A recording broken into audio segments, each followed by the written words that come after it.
Each parent gets 10 to 15 years behind bars. Time served, 858 days credit. And then they went into some smaller numbers of remuneration for the legal process. I want to bring in now Brian Claypool, criminal defense attorney. Brian, you and I have been watching this together now for a couple of hours. What do you make of the sentencing that this judge has given each of those parents?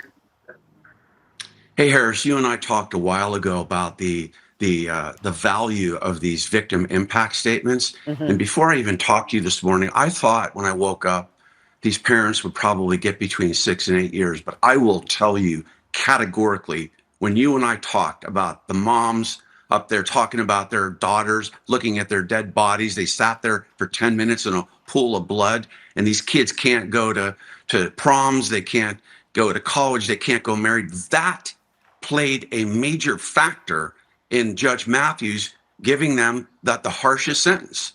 She went beyond, just so your viewers know, this is an extraordinary sentence. She went beyond what's called advisory guidelines, which had the sentencing lower. She went higher at 10 to 15.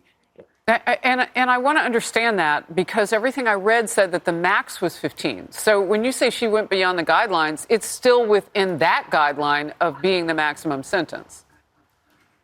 Yeah, apparently there is an advisory guideline in Michigan that made a recommendation or capped the sentencing, I believe, at 10 years, and that's why prosecutors are saying 10 to 15. Why did they do that? Okay. Because Harris, judges can do what they want. Basically, when it comes to sentencing. Now, I know you were watching, so I want to try to understand how differently these two people were represented by counsel. The defense counsel for Jennifer Crumbley, just moments before the judge handed the sentencing and before her husband James spoke, was arguing that the medical records were not, medical professionals, there wasn't enough done in that case. It felt like a setup for appeal for the mom, Jennifer Crumbley, more than it did for a setup of don't give her that many years. What was going on there, and what impressed you most about, well, we'll come to that first. First of all, what was going on there with the judge and this defense attorney? Yeah, Harris, you're right. I mean, first of all, it was inappropriate, I think, at that juncture for the lawyer for Crumbley to get up and talk to the judge about that. Save that for another day.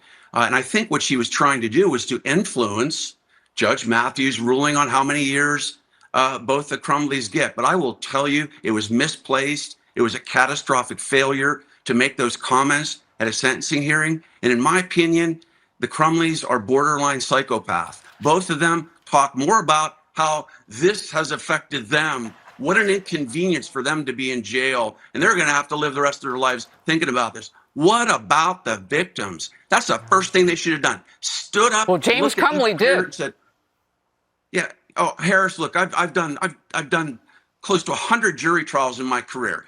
James Crumbley was so not authentic. His heart was not in it. And you saw at the end, his voice inflected more when he was talking about how he got a miscarriage of justice. Remember that at the end? He was talking about, we're going to get the truth on this. Well, wait a minute, dude. What about these 4 young lives that have been lost? He was more passionate about that. He was like this, trying to read. I mean, it was crazy. Brian Claypool, we appreciate your expertise today. It was a lot to take in. Thank you so very much. Sean, at some point,